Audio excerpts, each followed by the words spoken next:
Good day, everybody out there in YouTube land, I guess. I'm only on YouTube.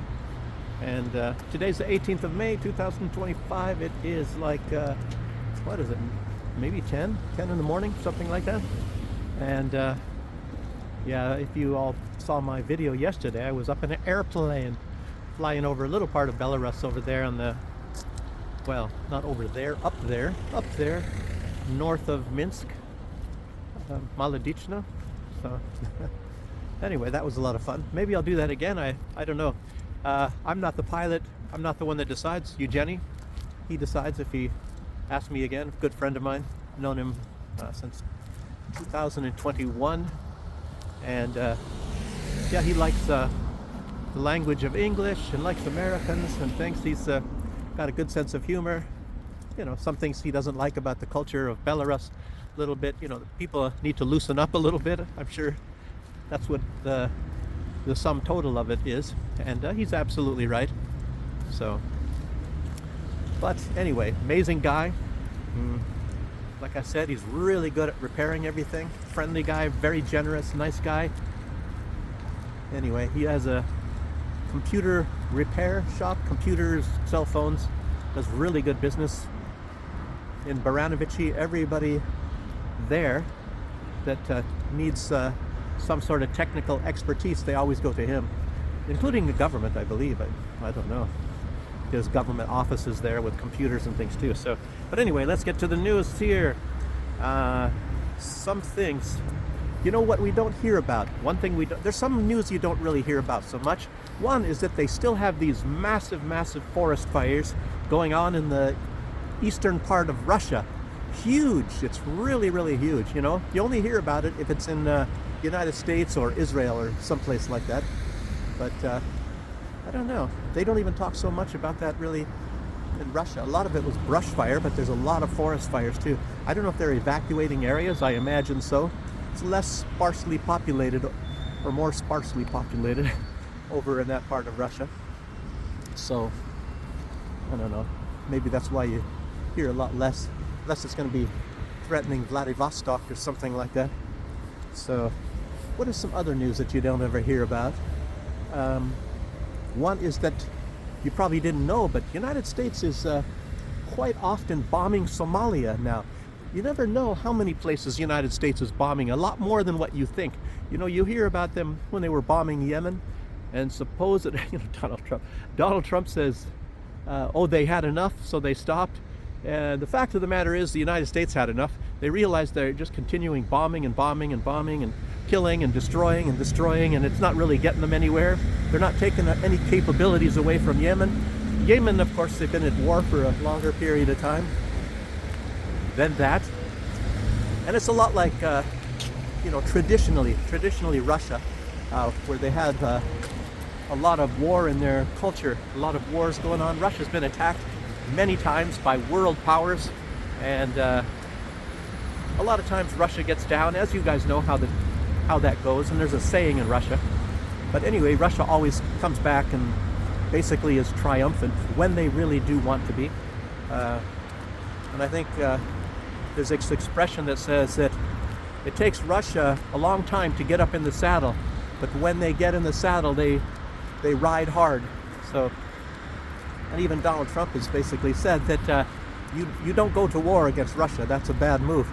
The only time you could say that it was successful, maybe it was in, I've mentioned this before, you know, it was World War I. I think Russia withdrew from World War I.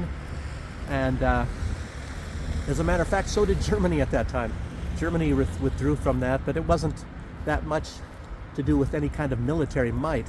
And it's very strange because Germany withdrew, and they call that the stab in the back in Germany, where the military was actually on French soil and they were not losing, but yet they stopped the war because of a revolution in Germany.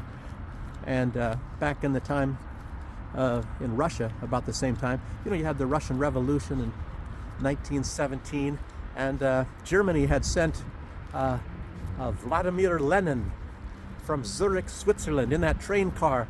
And of course, the whole entire purpose of that was to destabilize Russia and get them out of the war. And of course, that time it worked. But a lot of time I don't know, lots of machinations don't really work out so much. Maybe we don't hear so much about it in history, but as you know, Zelensky, he's trying one machination after the next, just like the Europeans are, the Macron and Starmer. The whole thing is definitely just to keep the war going, and they want a defeat of Russia. As we all know, Europe is in massive decline. The United States, for the most part, is in massive decline.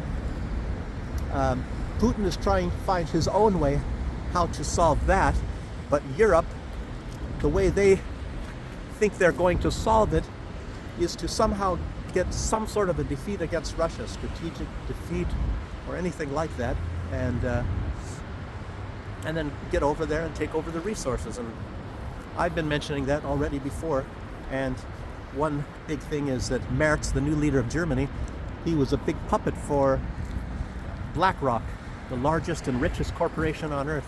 As a matter of fact, as you probably all know, I've mentioned it before, the most wealthy entity on planet Earth is BlackRock. They own more than any country on earth. And the CEO is Larry Fink. That does not mean that he is, of course he's a very rich guy, but he is like maybe a CEO who runs the place, and there it's the shareholders. And you know, I don't know the inner workings of BlackRock. It's just got a lot of money, and they do have a lot of control.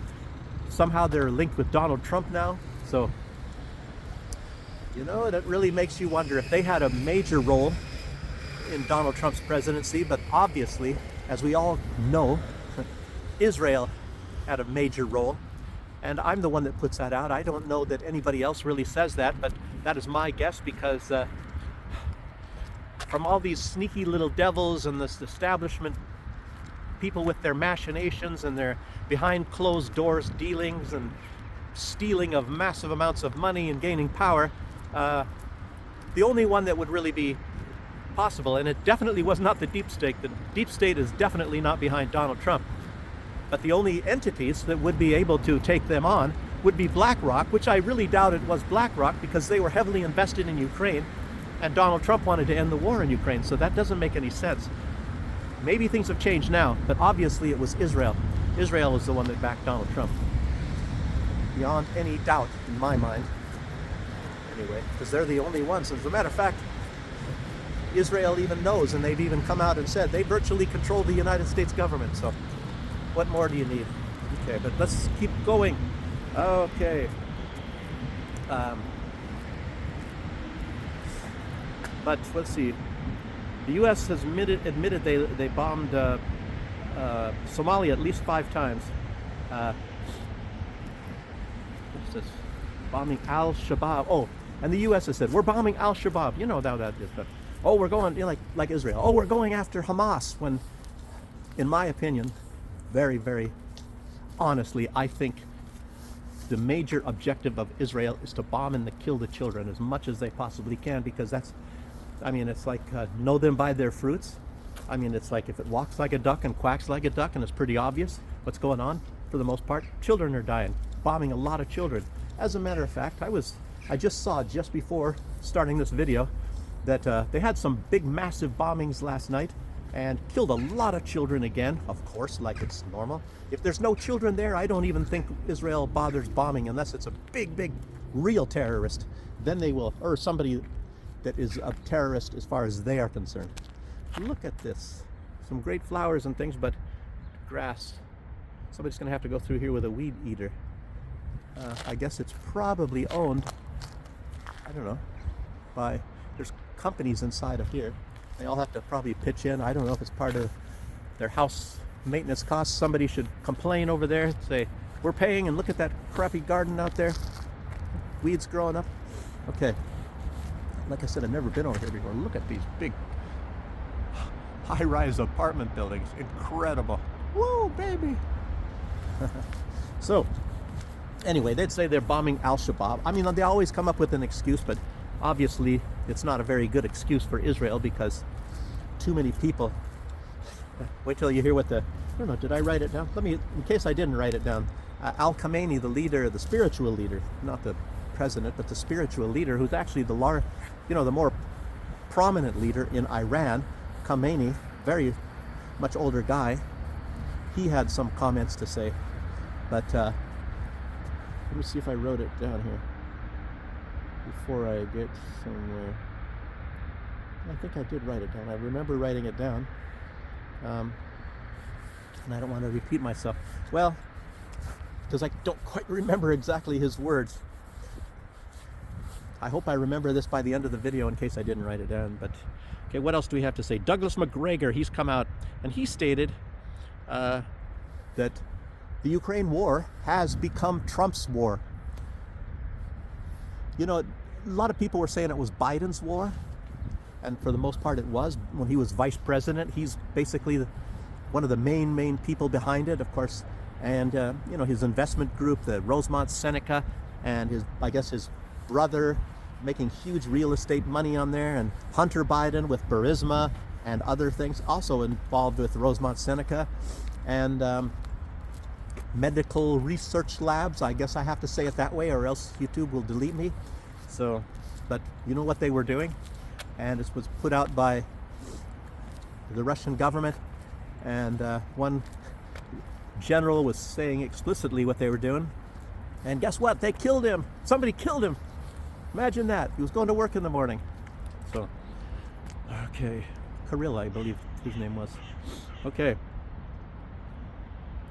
You guys might know there's a presidential vote. I think it maybe happens today in Romania, and the lead runner, you know, as you know, there was Kalen Georgescu. He was the first guy, and he's against this hostility against Russia, so he's not part of the Hate Russia Club, and he won the first runoff election many months ago, and the EU really hated that, so they marshaled their forces and made their threats and made their payments and whatever the heck it takes, and they got the courts to say, oh, Russian interference, even though they have absolutely zero evidence, but Russia must have been involved, so they canceled that election and banned this guy from running again. And there's another guy that was in support of Kalen Georgescu. He was also running for president. And somebody's just calling. And, well, I think Georgescu kind of, you know, put his backing behind this guy. And Georgescu, he had, like, in that runoff election, I don't know how many parties were going, but he had like 23%, which was much more than the next party. It might have had 12%. So in other words, he won. And then they were going to have the second election. So now this other guy, and his name is George Simeon, he got 40%. So he got even more than Georgescu. And it turns out there's a lot, I think, what, 20 or 30% or something of the population of Moldova. You know, and Stalin is the one that messed everything up. They might have been part of Moldova in the real time. I think maybe they created that country, the Soviet Union, back in Stalin's day. I don't know. Created Moldova. A lot of crazy stuff, and I don't even know it all back then myself. But so a lot of the population is not Moldovan, it is Romanian. And in this first election, I think 70%, over 70% voted for this new guy, you know, in this part of in this runoff election, this George Simeon, and then, and I guess now they had early voting, and apparently, I mean, this is just it is so obvious that it'll just shock you. It's weird. A lot of the grass is not mowed in this area. Incredible. But anyway, they had a early voting. And maybe it was just in Romania, I'm not actually sure. But it turns out that triple the amount of people showed up for the vote, and now 70% voted against him. They voted for the pro-EU party. Out of, you know, a real change. It's like, what happened, man? What happened? And it's pretty well known after they just recently had an election in Moldova that this Maya Sandu, she's huge into supporting Europe, and she's massive into vote cheating. So that's been a proven fact. She had blocked, for example, I think in Europe when they had this expat voting, I think in Europe they had a huge amount, like 700 polling booths where people can go vote. You know, Moldovans that are living in Europe, I think it was like 700 places that they can go and vote. And Russia, as you know, is like quintuple the size of all of Europe, and they had three. So to make sure that those people could not vote for anybody that's as pro-Russia. So they had three. I don't even know if they even counted the votes, but there's a lot more about this recent vote. But to make sure that this guy, and it's the European Union, Maya Sandow, and she's the one that I also just recently announced.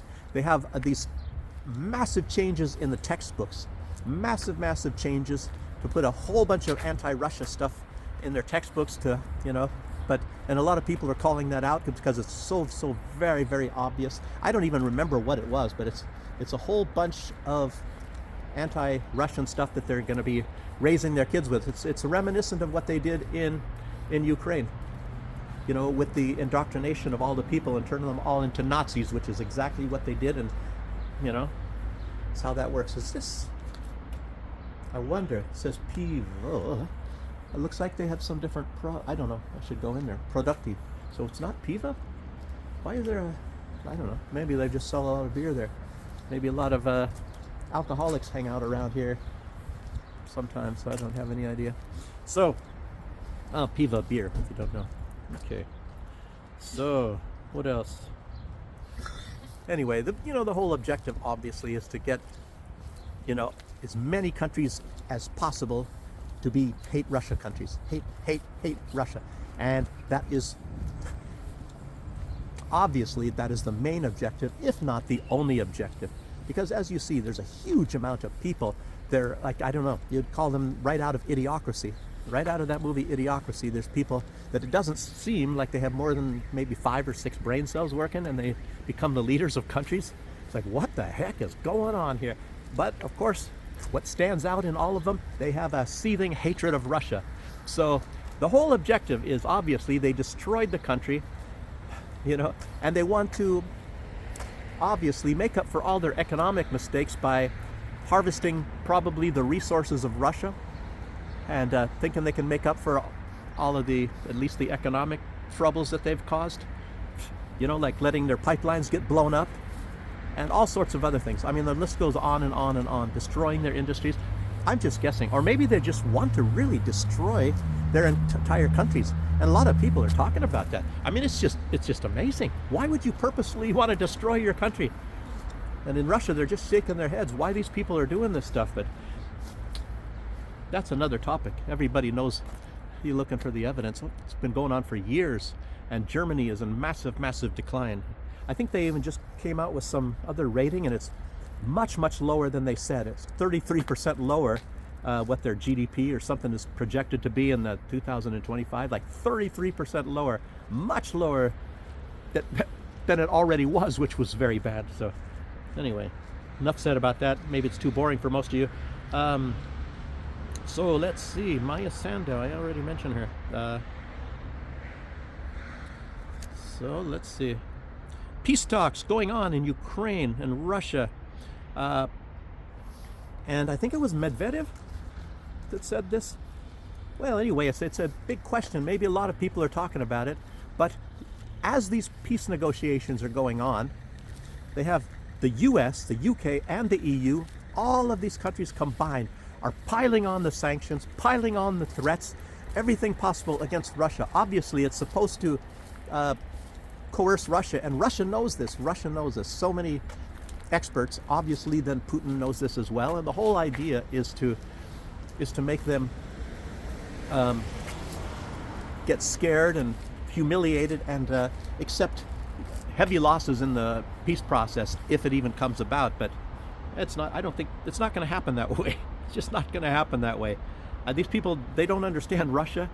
I don't know. Maybe Trump is not as good in diplomacy as anybody thinks he is. So they have ultimatums. They're doing everything. What is it? Where they said piling on more sanctions, more threats, more ultimatums. Merz, of course, he had to back down. As a matter of fact, there's even a lot of talk, and it seems to be known that he is not going to send the Taurus missiles, which he was promising. He promised Ukraine many occasions, and he says, "Don't worry," something like that to Zelensky. "You can count on us." So You know what? You know, these people will stab their own mothers in their back. You know, so he shouldn't even promised it anyway. So, okay.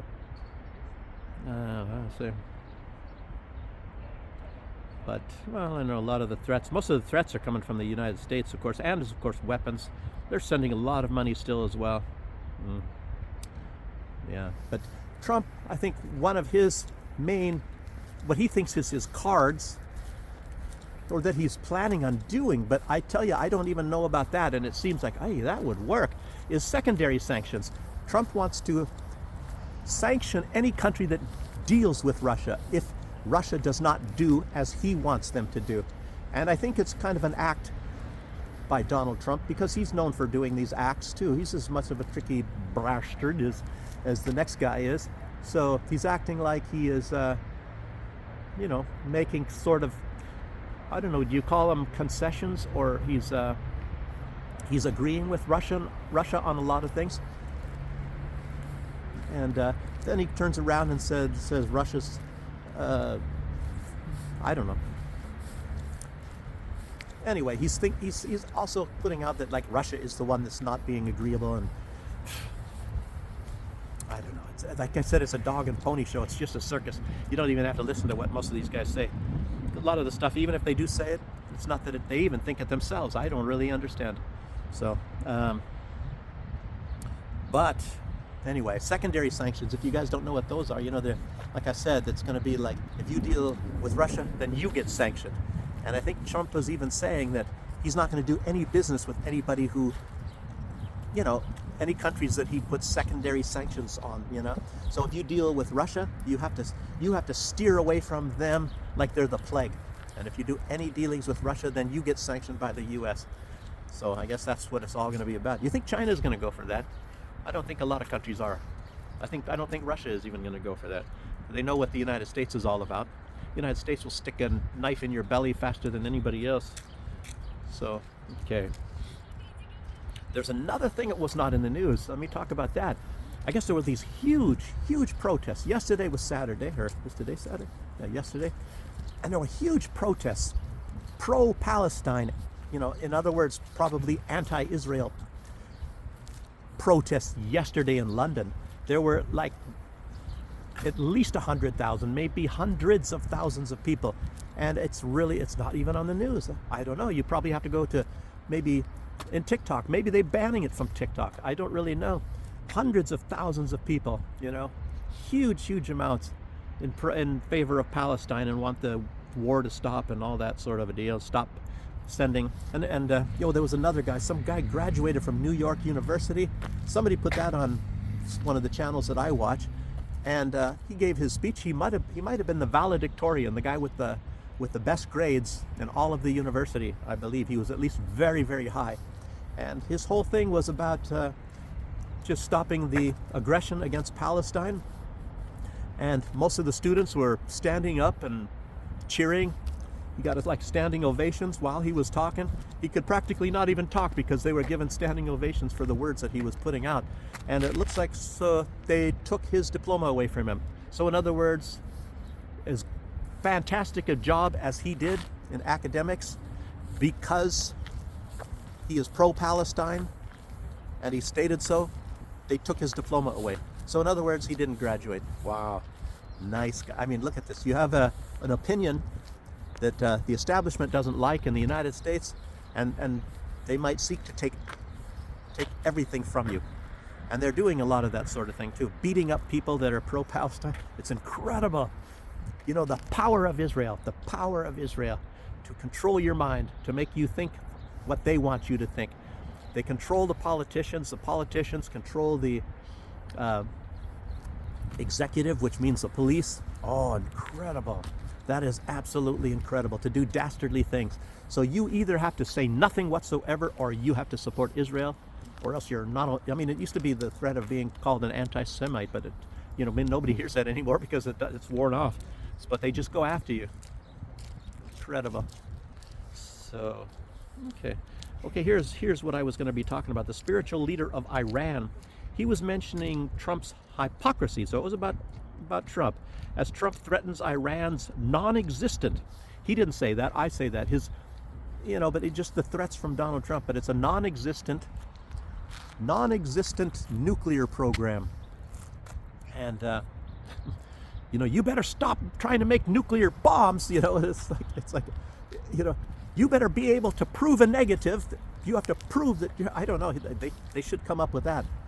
But anyway, like I told you before, it looks like maybe that fell on deaf ears, that Iran had suggested that they go into an agreement with the United States to enrich uranium with Saudi Arabia and the United States in Iran, and the United States will be a partner to that. Apparently, I don't know, maybe they turned that one down. I haven't heard anything about it. It was a great thing, a great idea, and the United States could not complain about it. Incredible. But it looks like that's the United States is acting like they never heard it, I guess. The whole idea is they want to go after Iran for Israel. It's incredible, like I tell you. Israel, they own and they control so many people and businesses and everything in the United States as well, in places like Europe. A smaller country like that. It's not like a huge country. It's not a small country, but it's absolutely incredible how powerful they have and how they control these people. But there's so many people that are so greedy and so power hungry, like American politicians. They will do anything to stay in power and to have their life of comfort and privilege. It's really terrible, to the point of having all those people massacred in Palestine. I tell you what, I don't know, it's sickening. It's just sickening. So, and when you have these people that have moral ethics like the Houthi or even the Iranians or any of these people, they want to flush them down the toilet, destroy them, and call them the terrorists. They're the bad guys because you have ethics. How dare you be against us killing massive amounts of innocent people, mostly children. We have a right to kill innocent children. Nobody asked them to show their face on the earth, so that way we have to exterminate. I don't know. Yeah, so anyway, they have this non-existent program, and the United States, they want to completely disarm, make Iran weak. They want a weak country. They want them very weak. They want them to stop their, a lot of young and very intelligent people in Iran, and they want to put an end to that. They want Israel to be completely dominant and to control all of these countries there. Oh man, so, and they all you have to be poor. You better be poor or else. Jeez. What did he say? Khamenei, he said, well, I don't know, a lot of people are even talking about Trump. He wants peace through aggression, peace through war, peace through bombs. Preaching peace. Oh, while he's preaching peace, he's sending 10-ton bombs to be dropped on Gaza's children. That's what he said. That's what Khamenei said. He's sending 10-ton bombs to Israel to drop them on the children of Gaza and everywhere. Killing children everywhere. Any Arabic types of people that are on the territory that Israel wants, And of course it helps Donald Trump very much too, so he can make his Riviera. Yeah. Don't worry. That's going to be a luxury playground for the super rich. Well, not even the super rich. So he'll make a cut. He'll make a cut on that, not just super rich, just the rich. So if your income, maybe in the United States, is like over maybe $150,000 a year, then you can afford to go there and have a luxury vacation, and don't dig too deep because you might find a river of blood underneath you. So isn't it great? The paradise for the rich. The UK, along with this, the UK, they're sending a aircraft carrier, armed to the teeth, by the way, probably with a carrier group with some other ships. It's called the Her Majesty's ship HMS Prince of Wales, through the Red Sea. They're trying to provoke the Houthis to attack it. I don't know if the Houthis will go for that. Maybe they'll just let it go through and just say, go ahead, and then you can just go ahead and go home. Or maybe if they're going to see how long they're going to hang out there in the Red Sea, and eventually they'll get around to, sending a few missiles over there. And, I don't think the Houthis, they don't have such a tremendous, what do you call it, bomb or blow up potential. You know, they've been sending bombs to Israel, but I don't know if they're using their hypersonics. They probably don't have the financial resources. The poorest country in the Middle East, you know, they don't have the resources to be making lots of these hypersonic missiles. I guess that do get through. I don't know if they always get through, but apparently they do get through, and their aim is not to kill people. It is maybe just to threaten. And even though the aim of the West is to definitely to kill people, that's one of the main goals, destroying things and killing people. But the Houthis, they don't like to kill people, and I don't know. It's maybe 15 or 20 they've killed altogether in their wars. I'm just guessing. I don't know. It's not very many. And of course, the United States has killed well over 300 people in Yemen. I don't know. So, anyhow. So the Prince of Wales, let's see. And Israel, did I mention this? They killed last night. It was, I guess, in one bombing raid last night in, I think, yeah, Gaza, I believe it was. They killed 80 people. Yeah, I mentioned that. That was, and of course, a lot of them are children. So, you know, the usual. And a lot of people are talking how the world has become desensitized. It's just an everyday thing that they're bombing a lot of people. Back, what is it, like a year and a half ago, or maybe 2 years ago, when Israel bombed and killed up to 80 people, it was huge news. It was like everybody was in shock, but nobody's in shock anymore because it's just a regular thing. Sometimes they kill over 100 people in one day. Wow. And Politico came out. I don't know, a lot of these press organizations, some of them are actually also going against Ukraine or trying to be truthful. They said Politico, they said Zelensky's attempt to bait Putin into an Istanbul media stunt failed. They said it failed miserably. I think they said it blew up in his face, all kinds of, you know, things like that. But, you know, it blew up in Zelensky's face when he tried that on Trump and at the White House. You know, obviously, he was trying a media stunt. That was a huge media stunt. He knew exactly what would happen. Zelensky is really, really big and thinks he can really control the media, please, and public opinion and get sympathies and stuff. And it looks like it's worked to a large extent in the United States. So I don't know. It makes you wonder. They're trying to get in a place like Israel where they control media, control the narratives of everything. And obviously the young people in America at universities and things, they're not falling for the stuff from Israel anymore. So I don't know. I'm hoping that they're going to all be wise to whatever Ukraine is up to as well. A lot of them don't know the truth about the whole conflict anyway. I think a lot of them bought into, oh, Russia just out of the blue decided to attack them and kill innocent people. I don't know. It's a big propaganda machine in the United States. A lot of you are in the United States. You know all that already too. But most of you that watch this channel, watch it because you know that that's just a big dog and pony show to fool everybody. It's a lot of indoctrination in a lot of places. Not just Ukraine, not just Israel, you know. Coming soon in Moldova, you know, starting with the textbooks now, as I just said. Let's see, what is it? Anyway, the EU, all the leaders in the EU, it's not, I don't know, it makes you wonder, are they, I keep asking this question, are they completely and totally and utterly stupid, or are they just going along with this? And I just said in this video a little bit earlier, you know, all of it is to get the resources and things. And they're very heavily pissed off at the United States because Donald Trump supposedly is going to be getting these rare earth minerals, and they wanted them. You know, Germany wanted the lithium, and as Russia has, you know, taken over a lot of that territory that had the more larger deposits of lithium, of course, is one reason why they want the destruction of Israel. I mean, of Russia, is to get that stuff, and they definitely want a defeat of Russia. They want a lot of the resources of Russia. At the same time, now Vladimir Putin is talking about they're seeking to use genetically modified. They're thinking of getting into genetic modification of plants, meaning trees. Maybe because there's a huge demand, as you probably already know, for lumber and, you know, paper products and all that. And of course, they're going up higher and higher as we do a lot of deforestation in the world. So, and a lot of that, I remember in my day, was there deforesting, like the rainforest in Brazil to make more grazing land for cows, for hamburgers, for McDonald's.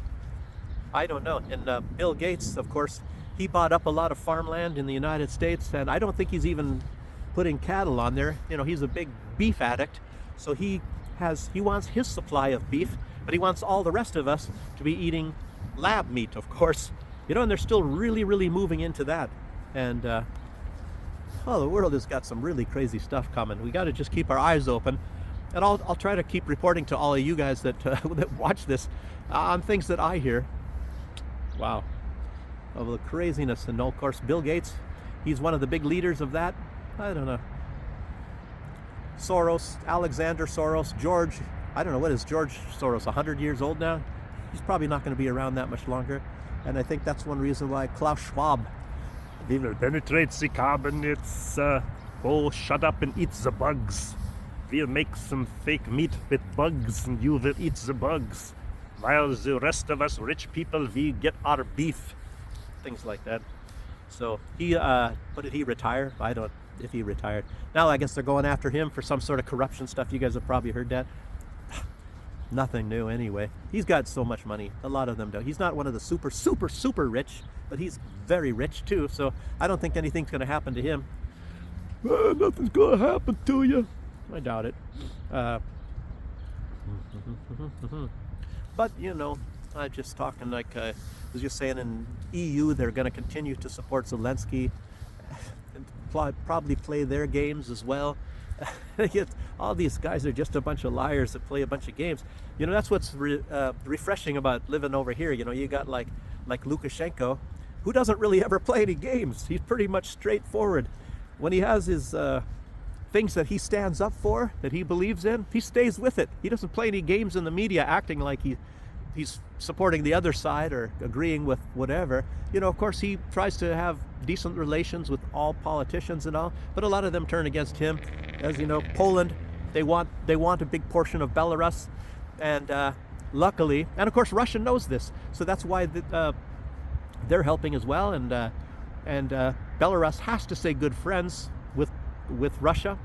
At least, see, I'll tell you what, Lukashenko knows who his friends are.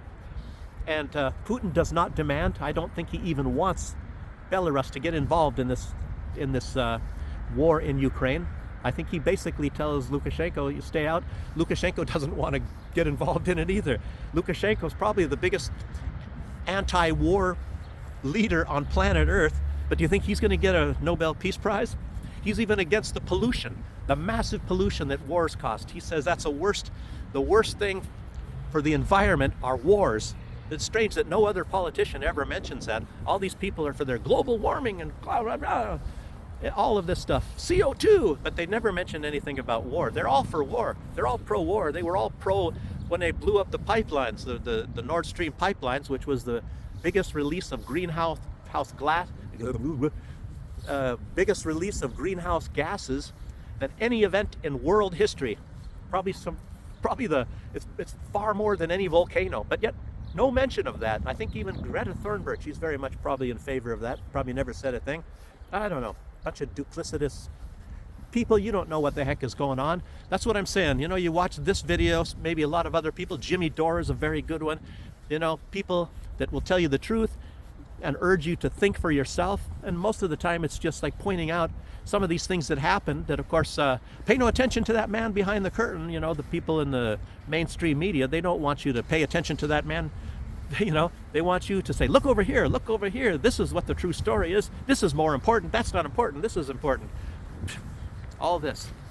So anyway, that's why I like watching Jimmy Dore as well whenever I watch. You know, his videos are not that long. So there's a lot of people out there, truth activists, I guess you can say. I try to stick with what they say as well, and maybe I'll miss some things, maybe I'll get some things wrong once in a while, but anyway, that's all I got to say for you guys. It's hopefully this video uploads fast. I'm going to be staying out of the house. Maybe it's my house. Maybe that's like last night. It took the entire night to download that video of when I went in the plane. It was only 17 minutes. It took the entire night to download upload rather, upload onto YouTube a 17-minute video. Anyhow, well, thanks for joining me. Looks like maybe the sun is going to come out. Yes, look at these big buildings. Maybe the sun's going to come out and maybe we'll have a better day. I just wanted to start getting warmer. Look at, I'm still wearing winter sweaters. Probably the worst May yet. Probably going to have a scathing, scalding hot summer. You never know.